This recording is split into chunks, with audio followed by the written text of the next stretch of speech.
Hello everyone, I'm Bart Massey. Welcome once again to Intro to Programming. Today I want to talk about a topic that needs attention from the beginning, even though it typically isn't talked about until later, and that's the topic of how to test your programs, how to check that your program is actually producing right answers. And that is what we will focus on today, is just scratch the surface of that topic of how do you evaluate your work, because it's really important to decide whether your program behaves right. And if your program is at all complicated, the answer you should first be aware the answer will be no. Even for the best programmers in the world, even for fairly simple cases, it's very difficult to make your software work right in all cases. There's sort of three ways we can sort of check whether we've got things right. One is what's called formal methods, which is a fancy way of saying actually writing a formal proof, a mathematical proof of that the program's correct. And that sounds great, and it is great, and I've done it. It can be really useful, but it's a super advanced topic. You won't really talk about it until much later in this program. And in practice, you don't find people doing it very often because it can be very, very difficult to do. Another approach would be inspection. And that's just what it sounds like. You look at the program, other people look at the program. This can be done in fancier ways and less fancy ways, but regardless, it's a fantastic technique. And getting eyeballs on code is one of the best ways to figure out whether it's doing the right thing. And it should be done more often than it really is. It's a technique that's been shown to be very powerful, and yet it's not typically the primary technique used in industry these days, although they do quite a bit of it. No, the primary technique is what's called software testing. And testing is we run the program with an input and see if it produces the right answer. Then we run it with another input, see if it produces another right answer. And that kind of testing is sort of the backbone of software in industry these days, is sort of running tests to see if things work right. But of course, before you can test your program, you need to know what the right answers are, right? There's no good stuffing an input into it and then going, well, gee, I don't know if it produced the right answer or not. So you want to check that.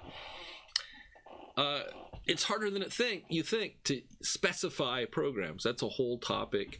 People make whole careers out of it.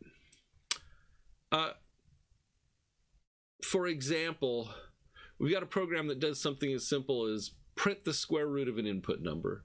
That's its whole description. If I put 4 in, it's supposed to print 2. That's pretty clear. If I put 9 in, it's supposed to put 3. If I put 2 in, it's supposed to print 1.414 something. That all seems pretty clear. I mean, that last case, right, already somebody should have said that. Are we talking about the integer square root? Are we talking about the full fractional square root? How much accuracy do we need? Blah, blah. You could talk about those things. But let's just assume that's all good. And whatever accuracy your program gives is fine. And fractions are what we want. Oh, what if I put -5 in there? Well, the square root of a negative number, right? Remember, the square root is the number such that if you square it, you get your thing back. So 3 is the square root of 9, because 3 times 3 is 9. Well, there aren't any obvious fractional numbers which, when multiplied by themselves, give 5, because -5, sorry, because minus is a negative number, and the product of a number with itself is always positive. So we have some choices. We could say, well, that's an undefined behavior. If the program wants to, it can crash or whatever. The user should just never put in negative numbers. That is actually a legitimate thing. It's a thing you do sometimes. You declare negative numbers as out-of-bounds inputs to your programs, and maybe you even put in checks in your program and say, well, when you input a negative number, you're not going to get the square root. You're going to get an error message. That's another perfectly legitimate approach. Another approach would be to know something about the complex numbers and know that I, the square root of -1, is really useful here. Maybe when I put in -5, the program should print I times whatever the square root of 5 is. but that's getting pretty fancy.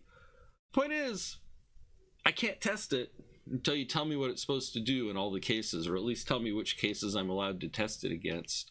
And so getting requirements right is hard, even for something this simple. A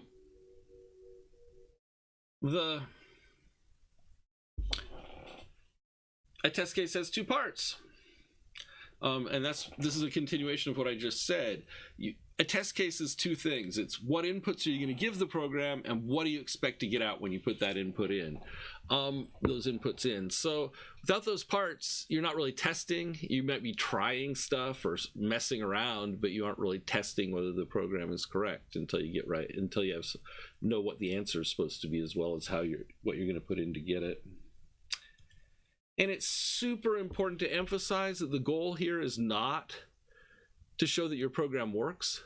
Testing can never really show that your program works, because for even a program as simple as printing the square root, there's almost an infinity of possible answers, test cases you'd have to try, and it could get any of them wrong depending on how that computation works. So you really, what you're really trying to do with testing is find test cases you think will fail and verify that the program will fail in places. That's how science works. You have a hypothesis. This is a working program. You try to disprove your hypothesis by trying to find test cases to fail. And that's super challenging. Let's take a look at a little example problem to work through all this. It's a very, very simple problem, but and a little mathy, but it's hard at this stage to get away from somewhat mathy examples. This isn't too bad. So imagine that I had a bunch of balls in a bucket, and I wanted to make a triangle by sort of laying the balls on a table or whatever. So I lay the balls in a triangular shape. I have 1 in the first row, 2 in the second row, 3 in the second row, 4 in the third row, fourth row, and so forth. My question is, well, if I know how many balls I have, n balls, say 50 balls or 12 balls or whatever, what's the largest, how many balls can I use in the largest triangle I could make? So I'm going to keep making a triangle with those balls, sort of adding one more new in each row until I run out of, until I can't finish a row, and that's how many balls I'll have.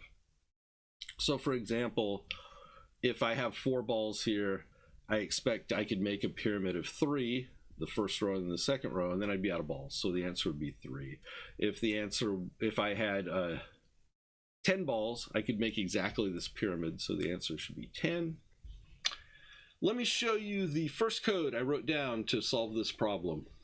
I wrote a function, because a function is how we capture a computation, and what that function does is return the number of balls for the largest triangle that can be made with n balls lying around. And the way it does that, well, we'll look at it in the text editor, but I wrote down some code, and then I wrote a main program that actually gets a number of balls from the user and prints how many the triangle is going to be. The point is, this is the first code I wrote down. I literally decided this was the problem we're going to try to solve, and I wrote down a Python program to solve it very quickly, trying to get it right, obviously, but very quickly and without, testing anything or inspecting anything carefully in advance. And so I ended up with a program that I think on the surface looks like it ought to work, but sure enough, it had a bug in it. I didn't plan to have a bug in it. I just knew that if I did that, I would have a bug in it, and I was right. So let's talk a little bit about this program. I've got it here in a text editor, and we'll have it online. I'll share the link with you in a bit.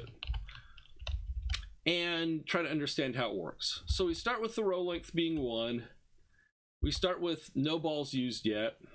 And what we're going to do is check to see if we have enough balls left. N is going to hold the number of balls we have left, so it starts with how many we started with. And what we're going to do is check to make sure we have enough balls left to make a new row. Then we'll subtract the balls for that row from the total. We'll add it to the balls used, that row length to the balls used, so now we know how many are used in the triangle, and then we'll increase the row length by 1 in preparation for the next pass. And when this test fails, we'll return the number of balls used. And that sounds fantastic.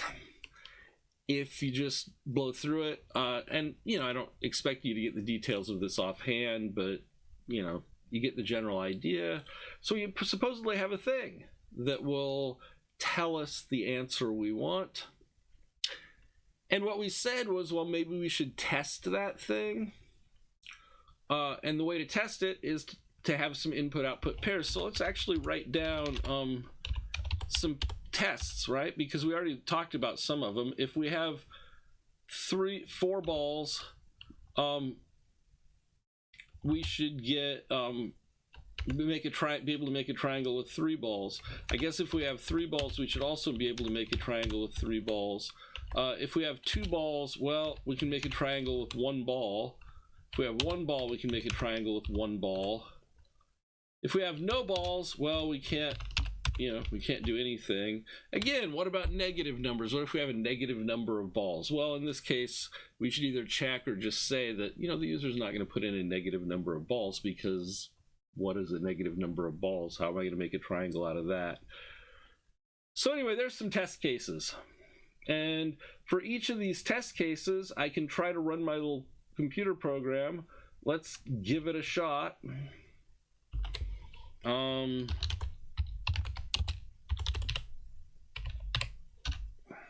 Number of balls, 0. Oh. So the first problem with this program is that I apparently have some bug in the program. I don't even get the names right. Let's try to figure out what's going on here. Oh, this is called triangle loop here and triangle here. There's a reason for that that's really complicated. All right, so I didn't even get the names right. That's bad. Number of balls, 0.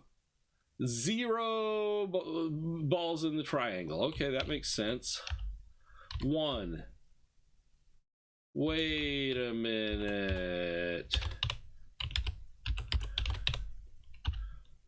When I get 1 in, I'm supposed to get 1 out, right? If we go back to our picture here, it's pretty clear to see that if I had 1 ball to make triangles with, I should be able to make this little 1 ball triangle, but the program printed 0, so I've already got a bug. That's how easy it is to make these bugs. I've already found 2 bugs in this program, and you know, we've barely poked at it at all yet. We've barely used any test cases. So let's look at the program. By the way, with that first bug, you'll notice that it didn't show up till runtime. Python doesn't check everything in advance. It doesn't realize there's no function called triangle around until it gets down to where it's trying to call it. That's a weird thing of Python, is that it doesn't check stuff all the way very early, and it can make things really frustrating sometimes. So anyway, let's go back to our program.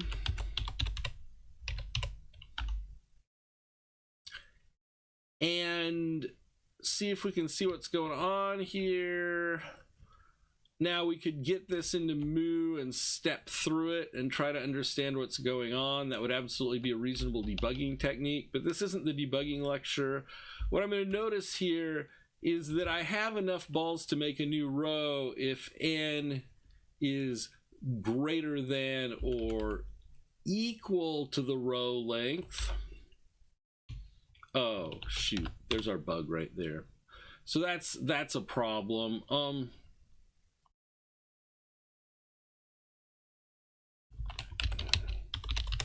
Let's save the old code around. This is not the best way to save the old code around, but for the illustrative purposes, we'll just make a copy into a new program.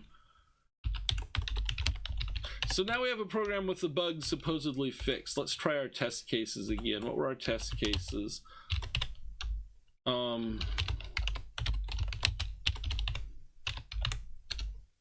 Number of balls, 0, looks good. Number of balls, 1, looks good. Number of balls, 2, looks good. Number of balls, 3, yeah, sure. Number of balls, 4, yeah.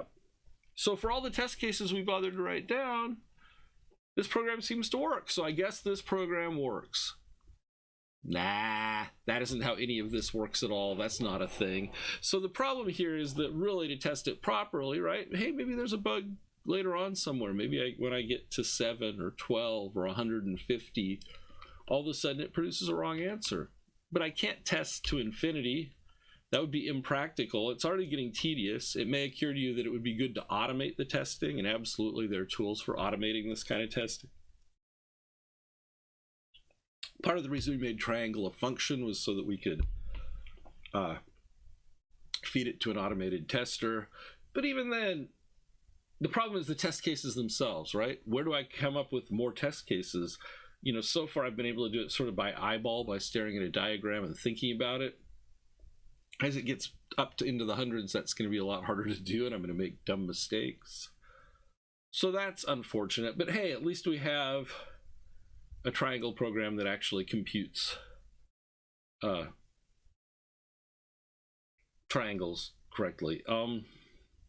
As far as at least compute some triangles correctly. And that's good. That's a start. Let me show you another approach real fast, just as sort of a bonus. So this problem of how do I generate test cases is called the Oracle problem. Here's another way to find the triangles. I'm not going to read this to you. This is super fancy math, and we compute this weird function that has floors and square roots and stuff in it, and then we compute some squares and the divide by 2 rounding down and stuff. And this thing, I claim, having done the math in this giant comment, should always produce the same output as our original thing. This is our original thing, fixed up so the greater than becomes a greater than or equals. And these two things I claim should be the same. And so what we're going to do down here in the main program is we're going to try the first values 0 through 26 and see if these two match. And then we'll try multiples of 100. We'll try 100, 200, so forth up to 600. And that should get us some more confidence. And you'll notice that for all these values, this thing computes the same thing as this thing. And so since I trust the one thing, I guess I trust the other thing. So that's more testing, including some very large test cases using this effective Oracle. Now, doing this computation, getting this computation right took me a good 20 minutes and some fairly fancy, grade school algebra, junior high algebra, to try and figure out what this should look like. It's not for the faint of heart. But that's what you do in your testing sometimes. And an interesting question, of course, now is, well, if these are the same, would you use this or this as your implementation when you're building on this? And the answer is there's some interesting things both ways. I suspect for very large ends, this thing's going to go wrong because it's using fractions, and so rounding error and that kind of stuff is going to mess us up. On the other hand, this is a lot slower because it has to keep adding up instead of this one, which just does it all in 2 statements every time. So it's an interesting question. But the point is, from a testing point of view, well, good, now I'm done, right? I've tested for some large numbers. I've tested for all the small numbers up to 26. No, of course I'm not done, right? There still may be bugs somewhere. It's just hard for me to tell by testing whether I'm done or not. And that's the nature of testing. But it does need to be done, and I certainly have a lot more confidence in my triangle program now that I've tested it some than I would have if I hadn't tested it at all. So yeah, we tested it, we debugged it. Here's sort of the URL of the code that I was just working with so that you can take a look at it and think about it yourself a little bit. It's really important. This business of testing your work is super important, and you should always do it with anything you care about. It's sort of a key step in programming. It's sort of a key factor in making sure that what you're doing is quality. Like I say, tests don't solve all your quality problems, but a lack of tests means that your code is probably very low quality. As my friend Keith Packard, among other people, is fond of saying, any line you haven't run with a test is probably buggy. So yeah, that's that. I hope it was helpful. I hope you're staying safe and well in this very difficult time. I sincerely mean that. And I look forward to talking to you again soon. Take care.